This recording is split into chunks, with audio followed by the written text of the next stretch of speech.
Pra encerrar, cara, tá feliz com a decisão de ter vindo pra cá? Valeu a pena? O que você diria pra quem tá pensando em vir pros Estados Unidos? Vai começar um processo aí de planejamento imigratório, o que você diria pra esse pessoal? Continue nessa pegada, vale muito a pena. Os Estados Unidos é a terra da oportunidade, eu acho que isso não vai mudar tão cedo. E o estado do Iowa, para quem quer conhecer, acho que a parte mais tradicional da vida americana, o estilo de vida americano mais raiz mesmo, mais tradicional, tá crescendo muito, tem muitas oportunidades e você vai ser muito bem recebido, pode ter certeza disso. Se você está procurando um estado para você viver que seja família, que tenha um bom custo de vida, que te dê a possibilidade de morar e viver o estilo americano, não gastando muita grana e um estilo um pouco mais tranquilo, o Iowa talvez seja um lugar interessante para você. E é exatamente sobre esse estado que eu vou conversar hoje com meu amigo Stefano. Fala, meu brother.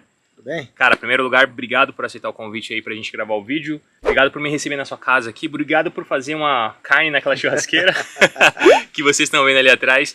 O Stefano tá nos Estados Unidos há 7 anos, é isso? 7 anos. Mais ou menos. A gente se conheceu, tem o quê? Uns 3? Por aí. É.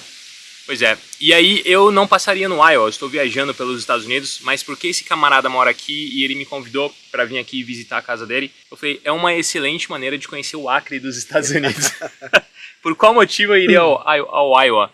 E eu me surpreendi, cara, tenho me surpreendido aí com esses dias que a gente tá vivenciando aí juntos. Então eu quis trazer um pouco, para catalogar um pouco desse estado pro pessoal. Quero fazer uma entrevista com você para você contar como é ser um brasileiro aqui no Iowa. Mas antes da gente entrar nesse detalhe, ô Stefano, eu queria te perguntar quando é que você chegou aqui e o que te trouxe para os Estados Unidos? Cheguei nos Estados Unidos em 2016. Uhum. Nós chegamos em maio, dia 3 de maio, nós chegamos em Connecticut. E... New England, lá em cima. É, lá em cima. Acabou não dando certo por lá, a gente tentou. Embora eu já tivesse arrumado o trabalho, ainda não tinha um lugar para ficar. E aí a gente acabou ficando por lá um pouco mais de uma semana e fomos parar no Havaí. Mas a razão pela qual nós optamos por vir para os Estados Unidos foi por causa do asilo. Eu trabalhei na segurança pública por bastante tempo no Brasil.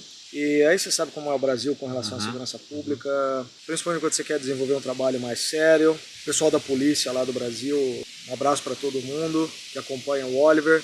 Então vocês sabem bem disso, quando você faz um trabalho mais sério, você quer realmente chegar junto e limpar as ruas, você acaba tendo problema com corrupção dentro da própria força policial e os bandidos na rua. Então a gente acabou, para parar de dar murro em ponta de faca, né? É difícil ser o capa nascimento no Brasil. É difícil, é difícil. E aí a gente optou por vir para os Estados Unidos e ter uma vida mais sossegada. Fomos muito felizes com a graça de Deus de aplicarmos para o asilo aqui e deu tudo certo. Aceitaram o seu pedido? Aceitaram o pedido e agora é só aproveitar essa terra maravilhosa de Deus que tem aqui. Né? Legal, legal. Então você chegou em Connecticut, foi para o Havaí. Quanto tempo você ficou em Connecticut? 1,5 semana, quase 2. O que te levou para o Havaí? Então a gente teve a dificuldade, na verdade, de alugar uma casa. Porque aqui nos Estados Unidos o interessante é que quando você começa a sua vida, você vive aquela situação do ovo ou galinho que vem primeiro. Então a gente não tinha documentação, não tinha score de crédito. Eu me lembro, a minha cunhada mora no Havaí há muitos anos, eu acho que agora ela está totalizando 22 anos aproximadamente. Então era um ponto de contato com a ilha. Era um ponto de contato e uma coisa de certa maneira, difícil admitir, mas pensando bem agora, depois que tudo passou, uma certa arrogância da minha parte, porque eu em vidas passadas, eu trabalhei com empresas americanas, trabalhei lá no Brasil em posições altas dentro das organizações e eu costumava fazer muitas viagens a trabalho, né, viagens de negócio para os Estados Unidos. Então eu conhecia o país, falava o idioma e a opção, embora eu tenha a facilidade de obter, por exemplo, cidadania italiana, para recomeçar a vida na minha idade, naquela época eu estava de 40 para 41 anos, não tem lugar melhor que os Estados Unidos, do ponto de vista econômico, para você recomeçar mesmo, né, principalmente porque eles não têm esse preconceito com a idade do profissional, né? Exatamente. Você consegue uma recolocação profissional. Inclusive você conseguiu, a gente vai falar um pouquinho sobre o que você faz aqui, como é que você tá super bem com o seu trabalho, em cargo de liderança e tudo, mas de fato eles não têm esse problema que o Brasil muitas vezes tem, né? Para o Brasil já estaria, se não aposentado, estaria, por exemplo, provavelmente pedindo dinheiro no semáforo. Complicado. Se você não empreende na minha idade e não acaba acertando a mão de dar certo, a gente sabe como é difícil, também, né, cara, no Brasil. Então, infelizmente... Quantos anos você tem, Stefano? Hoje eu tô, dentro em breve, eu vou fazer 48. 48 anos. Então fica até um recado aí pro pessoal que sempre me manda mensagem. Oliver, tenho 40 anos, é tarde pra mim? Tenho 50 anos, tenho 55 anos, é tarde pra mim? não é tarde. É uma terra que, de fato, depende muito mais de você do que de qualquer outra coisa, né? Sem sombra de dúvidas. E eu, depois mais para frente nós vamos falar sobre isso, mas um exemplo, eu contratei um tempo atrás um senhor com 63 anos de Pois idade. é, sem problema nenhum, né? Sem Se problema o cara nenhum. tá pronto para trabalhar, se ele tem força, se ele quer, é isso. Veio lá, se apresentou, nós abrimos uma vaga, uma posição lá no escritório, ele aplicou, entrevistei ele, foi super Show. bem, tá contratado, tá trabalhando com a gente até hoje. Maravilhoso. Quanto tempo você ficou no Havaí? Quantos anos você ficou lá no Nós total? ficamos lá 4 anos e meio. Uhum. E olha o que é curioso, pessoal. A gente teve várias conversas aqui nesses dias que a gente ficou juntos. E eles moravam exatamente na região de Maui, né? Que foi onde teve, infelizmente, esse incêndio catastrófico aí que vocês devem ter ouvido notícias para tudo quanto é lado. E a casa que o Stefano morava pegou fogo, né, Stefano? Acabou. Então, assim, eles estavam até contando pra gente que possivelmente se eles morassem lá ainda, os meninos estariam em casa porque era de madrugada e vocês trabalhavam de madrugada, tinha alguma coisa assim, não tem? Na verdade o incêndio aconteceu no horário de Maui, aconteceu por volta das 2 e pouco da tarde, só que é época de férias de escola. Ok. Os meninos ficam, como você mesmo viu, eles ficam enfurnados lá jogando no tempo todo dentro da casa. E o pessoal tava se abrigando porque tinha um furacão e pegou muita gente de surpresa, então provavelmente com eles não teria sido diferente não. Cara, então Deus é bom, né? Tá na sua Deus é vida bom. e Deus é bom tudo o tempo acontece no tempo certo. Por isso que eu falo pro pessoal, não reclame quando as coisas aparentemente derem errado, porque você não sabe se elas deram certo sem você conseguir entender o porquê que aquilo tá acontecendo naquele momento, né? Mas enfim, o que trouxe vocês pra América novamente, né? Por que vocês saíram da ilha? Então, quando chegou a crise sanitária que aplacou o mundo, o que aconteceu foi nós perdemos muitas contas de clientes e a ilha fechou de uma maneira que não tinha trabalho para ninguém e o governo, de certa forma, foi uma mãe para todo mundo. Muita gente ganhou muito mais dinheiro do governo naquela época do que ganhava trabalhando, mas eu, por questões pessoais, meu ponto de vista, eu não queria tomar dinheiro do governo, não queria entrar nessa vibe aí de pegar dinheiro do governo, então nós juntamos as nossas economias e tentamos unir a fome com a vontade de comer. Havia uma amiga nossa que tinha se mudado para os Estados Unidos não fazia muito tempo, ela estava lá na região de Chicago, ela estava em Chicago Downtown, Illinois. em Illinois, e ela estava passando por uma certa depressão porque ela não falava o idioma, o frio é brutal, Ainda mais ali, né? ainda mais ali, e eu fiz uma pesquisa para tentar entender se aquela região seria uma boa oportunidade para nós recomeçarmos tudo de novo, porque nós vendemos absolutamente, foi como mudar do Brasil para os Estados Unidos. Você imigrou novamente. Imigrou novamente. A única coisa que veio junto com a gente foi o gato, Que você conseguiu lá? que nós conseguimos lá no Havaí, nós adotamos a Tiki lá no Havaí, e o carro que nós embarcamos, que eu tinha comprado o carro zero. Então nós embarcamos ele pelo oceano, pegamos ele lá na Califórnia, foi até bacana fazer uma viagem mais ou menos essa viagem que você fez. Então foi a nossa vinda para o que aqui nós chamamos de mainland, foi de novo no sentido de recomeçar tudo de novo, foi na época que tudo estava reabrindo novamente, e eu falei para a Karen, olha, acho que já deu. Uma outra coisa muito importante, que não tem necessariamente a ver com o primeiro momento, o primeiro motivo, foi de que nós temos 2 filhos, um deles tem hoje 22 anos e o outro está com 16, vai fazer 17 também dentro em breve. O meu menino mais velho trabalhava numa lojinha de sorvete, que inclusive também, infelizmente, hoje não existe mais. E ele trabalhava por $12 a hora e o sonho dele era ser promovido a gerente da lojinha de sorvete para ganhar $15 a hora. E foi nesse momento que eu falei para cara, olha, tem alguma coisa errada, porque eles já estão pensando que Maui, que é uma rocha no meio do Oceano Pacífico, a 5 horas de voo da Califórnia, é o mundo. Eu falei, e não é. Desculpa interromper um pouquinho, mas atrás daquela árvore tem um deer, cara. Cadê? Tá. Reclina para frente um pouquinho, agora. tá atrás da... Olha lá. Ah, que massa. Vocês não vão conseguir ver, eu não vou mexer na câmera, mas tem um cervo aqui no quintal do Stefano. Que legal, né, cara? Você viu o golfinho lá na Califórnia e aqui você tá vendo os cervos. Cervo tem tudo quanto é lado, né? Muito Nossa, legal. como tem. Legal, legal. Então, essa foi a motivação da gente recomeçar De vir aqui tudo de novo. Fomos parar lá em Illinois. Quanto tempo vocês ficaram lá? Nós ficamos lá por 1 ano e meio. Ah, você ficou bastante lá. Ficamos lá bastante tempo, deu tempo de dar uma... E foi onde você começou a trabalhar na empresa que você trabalha hoje? Ou foi onde você aplicou para vaga e foi transferido para cá? Foi mais ou menos isso. Quando eu estive lá, eu trabalhei num restaurante. Trabalhei como gerente de culinária no restaurante, porque meu lado B é me divertir na cozinha, como você mesmo... Eu descobri. Você descobriu. É. E aí eu trabalhei como um chefe de cozinha lá por pouco mais de 1 ano, mas eu queria a minha vida corporativa de volta. Queria trabalhar no escritório, a minha praia virou operações, em geral virou operações. Então eu queria voltar para a minha vida corporativa, comecei a ter umas desavenças com o meu gerente lá e comecei a procurar trabalho e eu acabei encontrando essa vaga quando eu ainda estava em Illinois, mas a vaga era aqui para o Iowa. O que era a vaga? Inicialmente era para gerente geral de uma empresa da indústria de papel. A unidade de negócios trabalha especificamente com reciclagem, faz a coleta. E nós temos uma usina de papel não muito longe daqui, que hoje em dia ela só atua a partir de material reciclado. Ela já não precisa mais de reflorestamento, não precisa mais cortar árvores para produzir papelão. E aí, a princípio era uma vaga de gerente geral, não deu certo. Mas tanto o vice-presidente quanto o diretor regional concordaram que seria bom que eu entrasse na empresa para então eu me preparar para ser gerente geral e eu aceitei um cargo menor. Um cargo menor, pouco menor, embora seja o número 2 dentro da planta. Que legal. Que é de superintendente. Cara, e assim, é muito curioso porque a gente sabe que os Estados Unidos têm oportunidade para os mais diversos tipos de perfis de pessoas, né? Sim. Tanto profissionais qualificados quanto profissionais não qualificados. No seu caso, você não tinha experiência trabalhando nessa indústria que você está trabalhando, tinha?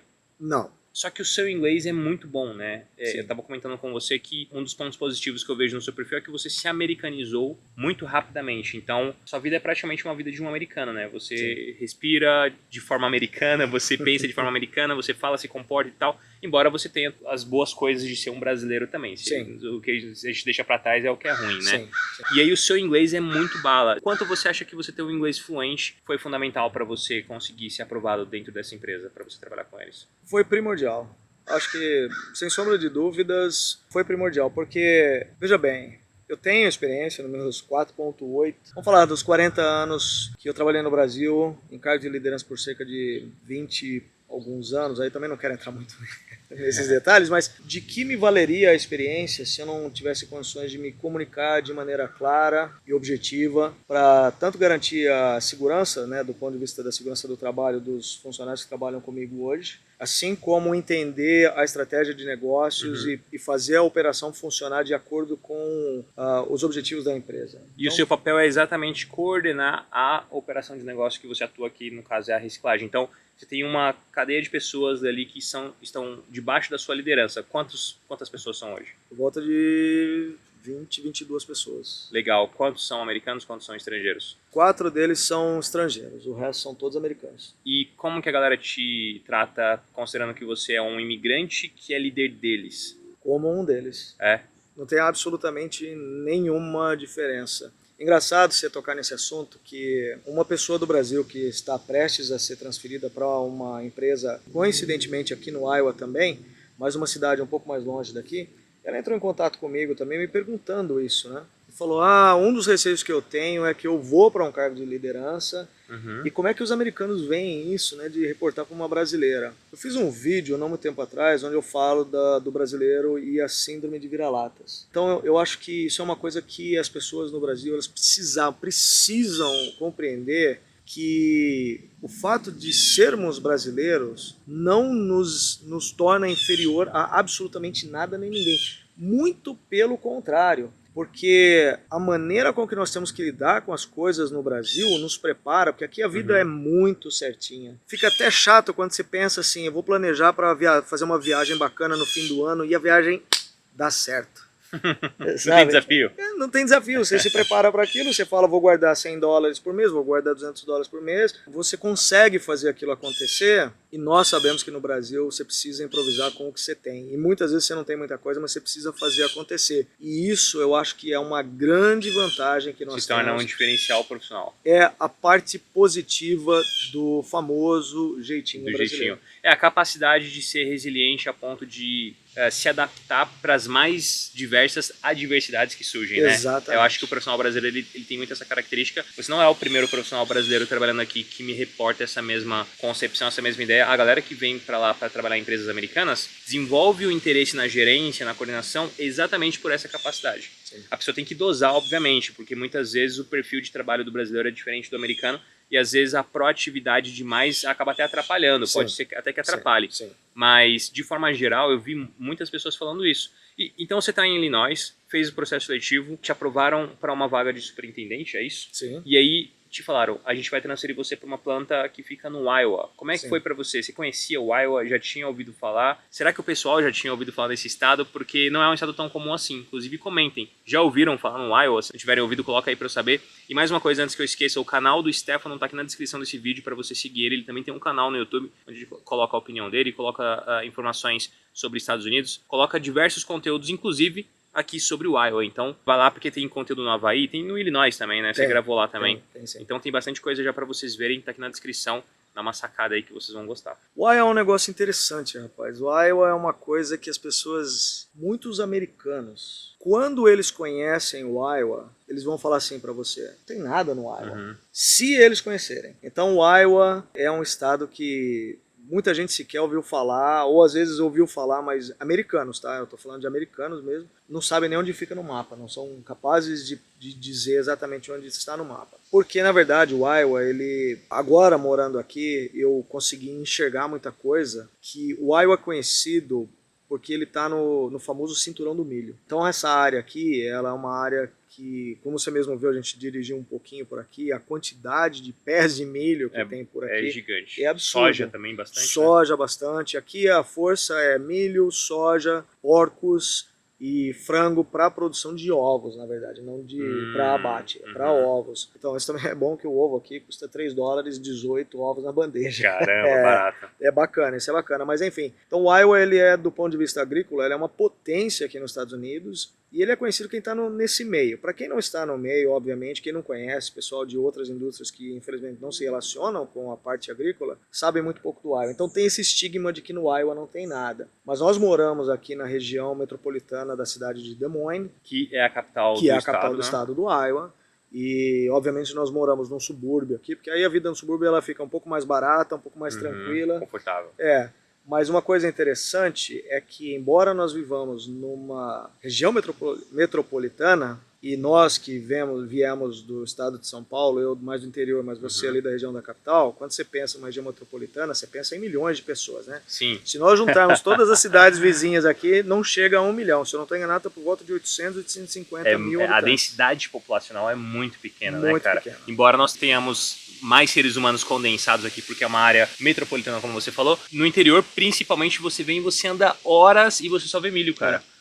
E as cidades estão muito longe uma da outra, né? São espaçadas, né? É curioso isso, porque aqui nessa cidade que é a capital, cara, as coisas funcionam assim perfeitamente. É os Estados Unidos purinho e tem tudo que tinha em Massachusetts. Até falei pra você que me lembrava muito Massachusetts, né? Esse estado aqui. É um estado, economicamente falando, interessante do ponto de vista dessas áreas que você está dizendo, mas eu acho que não apenas, né? Porque com essa coisa do trabalho remoto, eu acredito que tem muita gente chegando aqui. Lembra aquela cidade que você me levou, que tá em expansão, assim, absurda de casas construindo? Você até falou, né, Oliver, a galera que trabalha com construção civil aqui vai se dar bem, né? Sim. Porque tá expandindo muito e tal. Tem muita gente vindo pra cá, talvez pelo fato de, primeiro, custo de vida ser mais baixo. Sim. Segundo, o Iowa é um estado conservador e tem muito americano que tá buscando se relacionar mais com estados mais conservadores, fugindo da Califórnia, inclusive, fugindo de outros lugares, talvez tendo como alternativa a Texas, a Flórida, que o custo de vida já tá mais alto, que já tá um negócio um pouco mais bagunçado. Homeless, a gente não viu, cara.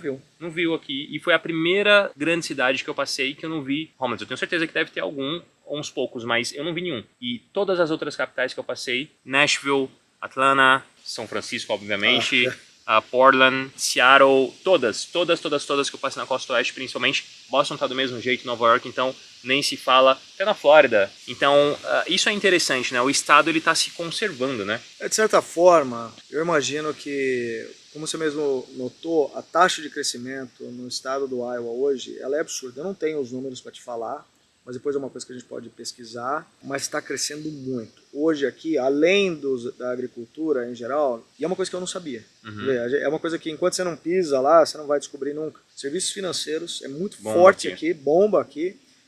A indústria do seguro também é muito forte aqui. Esses são trabalhos que estão atraindo profissionais de outros estados, como você falou, que estão fugindo eventualmente de estados muito progressistas que nós temos aqui nos Estados Unidos hoje, e vêm para cá, e também pela questão do custo de vida. Então, ainda assim, nós conseguimos manter o custo de vida do jeito que está, porque você sabe que, inevitavelmente, invariavelmente, na medida que começa a haver uma demanda muito grande pela localização, vai subir, sem sombra de dúvida.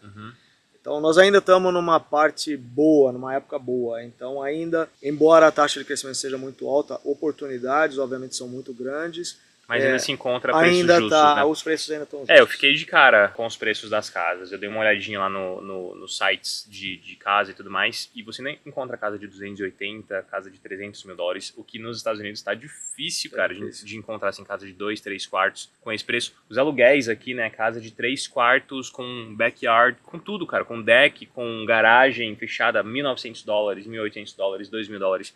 Realmente, assim, o custo de vida aqui é algo muito atrativo, né? Sem dúvida, sem dúvida. A gasolina, apesar de ter subido, você viu que subiu semana passada, bateu finalmente nos 4 dólares, mas até posso te dizer, meados da semana passada que nós abastecemos um dos nossos carros, paguei R$3,59. Ainda tá com preço bom. Ainda tá com preço bom, mesmo assim, comparado com outros estados que são mais populares, ainda tá com preço bom. Agora, me fala um pouquinho de como é o estilo de vida no Iowa, como que vivem as pessoas que vivem aqui. Porque beleza, o custo de vida é maravilhoso, gostam bastante de churrasco, né? Gostam do churrasco americano mesmo. Pelo menos. A gente foi lá comer e eu falei pra você que eu fiquei surpreso com os preços, né? Tipo assim, sei lá, com 20 dólares, eu e a Kika teria comido ali 23 dólares, possivelmente 25 no máximo. Eu e ela ali teríamos feito uma bela refeição com brisket, cara. Que isso, fala sério. Muito bom, fui cortar meu cabelo. Lá em Massachusetts eu estava pagando 50 dólares para cortar o cabelo. Que eu paguei 23 dólares. Enfim, como é que você diria com relação ao estilo de vida? O Iowa, o que ele oferece? Quem é o tipo de pessoa que vai chegar aqui e não vai reclamar? Porque é uma vida um pouco mais pacata, né? Embora nós tenhamos comércios, tenhamos shoppings, tenhamos absolutamente todas as marcas que eu vi em todos os Estados Unidos, aqui tem também. Sim. Mas o que não tem aqui? O que você diria nesse sentido, estilo de vida? Quem é que não vai gostar de vir para cá? É uma pergunta boa. O bacana aqui do Iowa que eu vejo é que ele consegue encontrar ou oferecer um balanço muito bom, um equilíbrio muito bom entre a vida na cidade, como você mesmo falou, tem de tudo, e aquela cara de cidade pequena. Eu me lembro que há muito tempo atrás, faz muito tempo que eu não vou para o Brasil, mas eu me lembro que o pessoal falava muito, por exemplo, de Ribeirão Preto. Ribeirão Preto é uma cidade grande, uma cidade pujante, que tem a cara, a sensação de interior. Então é mais ou menos o Iowa, a gente ainda tem essa relação. Seria essa relação. Tá. Uma coisa interessante de se saber sobre o Iowa é que o Iowa ele é um estado que, pelo fato de ser desconhecido, ele tem muitos, mas muitos americanos. Então, se você encontrar um homeless aqui, sem querer entrar na discussão, obviamente, de raças, mas se você encontrar um homeless aqui, a probabilidade do homeless ser branco de olhos azuis é grande. É terrivelmente grande. As outras etnias aqui no estado do Iowa, elas são muito pequenas. A maior delas, se eu não estou enganado, são os hispânicos, que atingem 6%. Dos mexicanos. Depois você tem a população negra, que se eu não estou enganado está por volta de 3 ou 4%. Os imigrantes em geral sequer figuram, então elas estão abaixo de 1%. Então existem brasileiros no Iowa, existem brasileiros. Tem uma comunidade brasileira bacana, mas ainda assim, números absolutos versus a população local são muito pequenos. E aí você falou que menos de 1%, mas eu queria até focar um pouco nesse assunto dos brasileiros aqui. Você conhece muitos? Quem são os brasileiros que vivem aqui? Qual é o perfil dessas pessoas? Como é que elas chegam no Iowa, cara? A gente encontrou a Agnes, né? Eu fui cortar o cabelo no Supercuts, que é uma franquia de corte de cabelos aqui. Eu cortei com a americana. Ela, inclusive, me mencionou que a cidade onde ela mora, que eu acho que era aquela que a gente passou, ela me falou isso, que é uma das cidades que mais crescem nos Estados Unidos. Ela falou pra mim, tá bombando e tal. E aí teve a Agnes, que ela é brasileira, mas veio pra cá pequenininha, casada com um texano e tudo mais. Quem é o perfil de brasileiros que moram aqui no Iowa? São muitos transferidos de outras unidades de negócio, de empresas que atuam aqui no Iowa, que vêm, por exemplo, são o que a gente chama de expatriados, né? Que vêm do Brasil, são atraídos, tipo John Deere, por exemplo. John Deere, por exemplo, mas a John Deere é muito forte aqui, tem algumas unidades de negócio muito grandes aqui, muito perto da gente, inclusive, e tem muita gente aqui que vem trabalhar na John Deere. E eles são de que região do Brasil, a maioria? Tem bastante gente do sul do Brasil, por exemplo. Ah, entendi. E aí tem muito engenheiro agrônomo, essas coisas? Tem qual é o perfil de gente qualificada? Qualificada. Entendi. Exatamente. E você conhece muitas pessoas casadas com americanos que moram aqui também? Conheço algumas pessoas, sim. Bom, teve aquele rapaz que você me deu exemplo, que ele veio porque ele ganhou uma bolsa para jogar pela universidade, então ele veio com visto de estudante, possivelmente. Sim. que tá por lá também, né? Deve estar fazendo um visto de trabalho, alguma coisa assim. Se eu não tô enganado, a empresa dele tá fazendo o EB3 para ele. Tá patrocinando o visto dele. Aí aquela perguntinha, né? Até mesmo por curiosidade que eu sei que o pessoal vai ter. Tem imigrante legal aqui no Iowa? Como é que é a dinâmica da vida dessas pessoas? Existem? Como é que seria isso, cara? Bom, assim como o Iowa, eles são relativamente raros. Por uma razão também relativamente simples. O Iowa... É importante saber, por exemplo, a diferença do perfil do americano mais tradicionalista e o americano mais dessas zonas maiores metropolitanas, como, por exemplo, lá em Massachusetts e outras cidades maiores. Os americanos que já estão mais acostumados a lidar com a presença de imigrantes ilegais indocumentados, eles conhecem alternativas para poder, por exemplo, empregar imigrantes ilegais. Aqui no Iowa, por ser relativamente provinciano, os americanos eles não conhecem essas alternativas. Então, por exemplo, você chegar e pedir... Exemplo, pagar em cash para as pessoas. Pagar em cash, né? por exemplo, é uma coisa que não existe aqui. O máximo que existe, eventualmente, é você, por exemplo, falar, olha, ficou $100 e o cara, ele pega e paga para você 50 no cheque e 50 Entendi. em cash. Então, eles se sentem desconfortáveis porque eles acham, o que não é totalmente uma inverdade, mas que o IRS, que é a Receita Federal Americana, vai prendê-los. Eles são by the book, né, São cara? by Eles the querem book, respeitar exatamente. ali a regra, e o que não tá errado, Não né? tá Se errado, a gente parar não tá pra pensar. Então, um imigrante que chega aqui, vai na frente da Home Depot e fica lá esperando alguém pra trabalhar, ele não vai se dar bem. Não vai se dar bem. A Entendi. gente sabe de casos de pessoas que, por uma faceta do destino, vieram parar no Iowa, por exemplo. Você pode perguntar, mas como isso assim? Por exemplo, o cara foi atraído para... nós há não muito tempo atrás tivemos um problema aqui, que o clima aqui no Iowa é uma coisa que a gente tem que falar também. Mas tivemos uma chuva de granizo e as bolas de granizo que caíram do céu era do tamanho da mão do Oliver fechada. E a mão dele é grande, tá? Não é pequena. Então aí destruiu muitos carros aqui na nossa região, muitos carros. Caramba. E aí você ainda encontra carros que foram destruídos pela chuva de granizo. E Aí a galera de reparo de carro ganhou grana. vieram pra cá de penca. Martelinho de ouro? Martelinho de ouro. Os E esse caras rapaz vieram, que veio era? Ele veio pra cá nessa pegada e achou que seria interessante continuar ficando por aqui, mas ele viu que não é, e hoje é uma família assim que está passando por perrengues, que eventualmente precisa de ajuda, porque não tem muita coisa para fazer, não consegue trabalhar. Sem documento não consegue Não trabalhar, consegue, né? infelizmente. Isso é importante. A minha audiência ela é majoritariamente de pessoas que estão buscando vir para cá legalmente, mesmo que hajam pessoas que talvez vão utilizar um visto de não imigrante, vão vir para cá como visto de estudante, por exemplo, vão estudar. A gente sabe que a maioria dos estudantes acabam trabalhando também, mas é uma coisa que é interessante de se colocar, né? No Iowa isso possivelmente não vai dar certo, né? Possivelmente não vai dar certo. Agora, falando para pessoas que vêm, por exemplo, com vistos como o EB2 e NW, que eu sempre falo aqui no canal, demonstro pessoas que estão aprovadas, pessoas que vêm com o EB3, por exemplo, ou pessoas que vêm com o L1, esse visto de transferência de executivos do Brasil, que devem usar muito aqui também nessas empresas que você está dizendo, parece-me ser interessante, considerando que é um lugar de uma boa relação custo-benefício. Principalmente porque, cara, sua vida custa baixo, você tem um bom cargo na sua empresa e o seu salário não é baixo, né? Você ganha um salário que poucos americanos, ou pelo menos a maioria deles não ganham, né? Aqui no estado do Iowa, pra você ter uma ideia, a renda per capita é por household, que a gente fala, né? Que por casa, em que inclui tanto marido, esposa e quem quer que viva na casa e trabalhe, tá por volta de 70 e poucos mil dólares, e nós, felizmente, passamos essa marca. É o six-figure salary, né? Que a galera fala aqui, que é o sonho de todo americano. E, cara, é legal, né? Porque você é um imigrante, cara. Você veio do Brasil pra cá, começou sua vida do zero, e hoje você tá na sua posição, tem a sua casa, poxa, maravilhosa, a gente já elogiou ela pra caramba aqui. Obrigado. Vive uma boa vida, tem teu carrinho elétrico, tem teu carrinho a gasolina, as coisas estão funcionando. Você diria que as coisas deram certo pra você nos Estados Unidos, cara? Você tá satisfeito com o destino que você conseguiu construir nessa história? Sem dúvida. Todos os dias nós agradecemos a Deus pelas bênçãos, né, que nós obtivemos aqui. Fomos muito felizes todos os dias. Eu me lembro no começo da nossa jornada, quando nós morávamos ainda lá em Lahaina, no Havaí, quantas vezes eu acordei, cara, com pesadelo, inclusive pela própria circunstância que nos fez mudarmos aqui para os Estados Unidos. Eu acordei com um pesadelo de que eu estava no Brasil, que eu precisava sair correndo, fazer alguma coisa, e me vinha a paz quando eu ouvia os vizinhos falando em inglês, cara. Entendi. Sabe,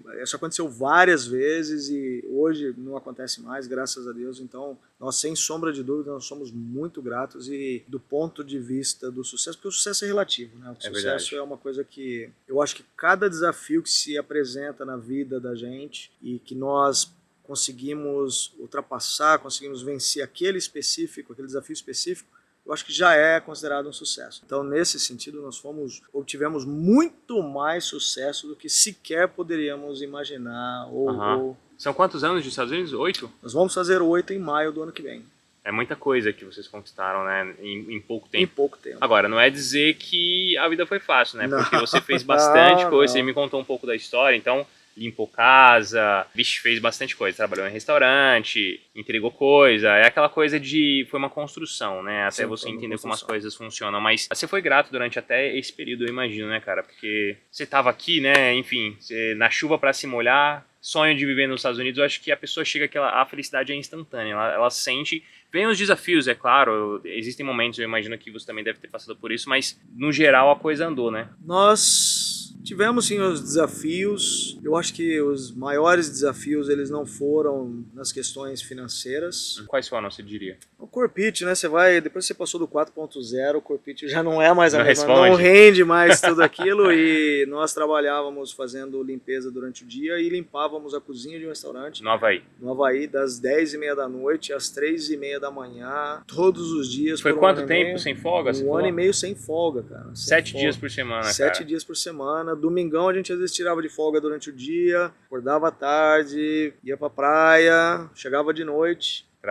Ia trabalhar. Uhum. Então, uma coisa que acontece muito, o pessoal que está no Brasil, amigos, né? Eu falo mais amigos, assim, eles pensam, aquela velha história de vem as pingas que eu tomo, mas não vem os tomos que eu caio. Por isso que o pessoal fala que o pessoal do Brasil eventualmente pensa que nos Estados Unidos o dinheiro dá em árvore. Na verdade, uma coisa que eu acho que é bem bacana e diferente do Brasil é que nos Estados Unidos, em geral, tá? Em geral, obviamente, às vezes não funciona assim, mas em geral, quando você precisa de mais dinheiro, você não precisa necessariamente cortar uma despesa, cortar um gasto para você poder guardar aquele dinheiro para fazer uma viagem. Você quer fazer uma viagem, você aumenta um pouquinho as horas de trabalho ou procura um outro emprego temporário. Uhum. Então você consegue rapidamente juntar o dinheiro que você precisa para atingir o seu objetivo. Então essa eu acho que é uma grande diferença do Brasil. As nossas dificuldades foram mais cansaço físico mesmo, de você não conseguir se recuperar de um dia para o outro para continuar na jornada. Então isso inevitavelmente acontece, mas graças a Deus a gente... Foi um processo, né? Foi um processo e você começa a aprender outros macetes, né? Você aprende, por exemplo, se eu melhorar a minha alimentação, eu obtenho mais energia a partir dali. E não desistir nunca, né, cara? Essa também é uma coisa que acho que, inclusive para citar uma propaganda antiga no Brasil, que é o brasileiro não desiste nunca. E eu acho que isso é o bacana, não se render, não se entregar, não. As coisas se encaixam, né? Eventualmente as coisas se encaixam. E clima, cara, o que a galera pode esperar aqui no Iowa? Porque essa é uma das partes ruins, né? Depende pra quem também. O inverno no Iowa é um pouco xarope. Agressivo. Ele é um pouco agressivo. Agressivo você está sendo um pouco conservador, mas eu agradeço a sua falta de agressividade, porque o inverno aqui é conhecido por ser harsh, como a gente pode traduzir harsh? Duro, ríspido, ignorante. Ignorante, vamos falar o português claro. O que a gente tá falando de temperatura mínima que você já pegou aqui no inverno? Menos 43 graus Celsius, Não, assim, o que a gente tá falando, pra exemplificar melhor, é só que o carro elétrico dele não ligou pra ele poder ir trabalhar, de tão frio que tava. E eu esqueci de comentar isso contigo. Eu larguei o meu laptop dentro do carro, na garagem, tá? Então meu carro não tava lá fora, na rua, tava dentro da minha garagem. E eu larguei o computador lá dentro do carro e falei, não vou conseguir trabalhar essa manhã porque não consigo fazer o carro sair da garagem. E voltei pra dentro, tomei o meu café da manhã, eu acordo por volta das 4h30 da manhã e eu tô no escritório um pouco antes das 6. E aí eu lembrei, acho que meia hora, 40 minutos, lembrei, e eu tive que esperar o computador reaquecer porque não ligava, cara. Congelou o computador. Caramba, cara. E é engraçado porque no verão faz calor também, né? Faz muito calor. Isso é uma coisa engraçada, né? Meu pai, por exemplo, ele falava, como é que tá o clima aí agora que vocês estão no verão? Eu falei pra ele, hoje tá 42 graus, umidade relativa de 80. Inacreditável, né? Ele falou, mas aí não faz aquele frio? Eu falei, no inverno. No São verão. Dois extremos realmente opostos. O Iowa, ele tem, de fato, o que nós chamamos de as 4 estações bem definidas. Como a Karen comentou contigo ontem, agora nós estamos aqui nos Estados Unidos, nós estamos no começo do mês de setembro, no comecinho do mês de setembro. A partir do dia 22 de setembro, nos Estados Unidos muda para o outono. Aqui no Iowa deve ter em algum lugar que a gente ainda não descobriu, tem uma chave que quando muda de estação, o cara vai lá e ele muda aquela chave. Então você, por exemplo, você vai dormir no último dia do verão com uma temperatura como está hoje, gostosa, e amanhã você vai acordar, tá frio. E alguém que apertou uma alavanca. Alguém que apertou a alavanca lá, apertou o botão e muda. Mudou a estação, você sente na hora. Imediatamente, cara, é engraçado, cara. É engraçado. Mas o bacana é isso, eu particularmente, eu gosto bastante do outono, que as temperaturas são mais amenas, elas chegam a ser um pouco mais duras que o inverno no Brasil, ali na região do Sudeste, por exemplo, que tem um inverno um pouco mais... Vou falar de inverno no Nordeste também, não conta, né? O inverno no Nordeste não conta. É bem inverno. Não é inverno, chove. Mas... Não, então lá em São Paulo, por exemplo, ali na região sudeste, quando você fala do inverno, às vezes tinham madrugadas que a gente tinha que se agasalhar bem. Talvez aquelas temperaturas ainda sejam um pouquinho mais altas que o outono aqui no Iowa. Ok. Mas ainda são toleráveis, você não precisa de tantas camadas de roupa. E a paisagem fica a coisa mais maravilhosa do mundo, porque todas as árvores elas mudam de cor antes de perderem todas as folhas, e cada uma de uma cor diferente, então é um show, é um espetáculo fantástico, cara. Legal. E vocês têm lago para vocês irem se divertir, tem trilhas, tem florestas, tem basicamente tudo que a pessoa... A não ser montanha, né? Montanha não vai encontrar aqui no Iowa.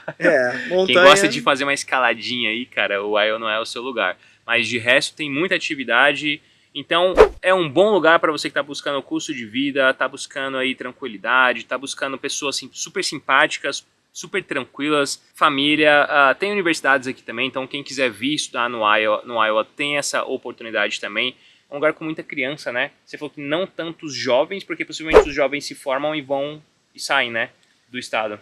Talvez aquela coisa, cabeça de jovem, talvez seja igual em qualquer lugar do mundo, que é buscar, por exemplo, essas regiões mais Nova York, Boston, né, mais, ou áreas de tecnologia, eu não sei. Então, às vezes esses jovens eles vão buscar isso fora. Mas o Iowa é um bom lugar para quem quer ter um contato mais com a cultura americana, mais raiz mesmo, né? Eu já quero deixar claro também, isso é uma pergunta que eu recebo bastante também dos meus inscritos, é que muita gente pensa que pelo fato de ser um estado mais tradicionalista, mais conservador, como é que fica... Nós tocamos nesse assunto com relação à discriminação de imigrantes, etc. e tal. Posso garantir para vocês, assim, idiotas existem em qualquer lugar do mundo. Então, eu posso afirmar que eu nunca tive um problema. Minha esposa trabalha com faxina, ela tem medo do inglês dela, então ela optou por voltar para fazer faxina, mas ela trabalha empregada numa companhia, então ela é funcionária de uma companhia, ela não tem o schedule, não é o e ela tem contato só com americanos. Ela tem contato só com americanos e ela é a única estrangeira.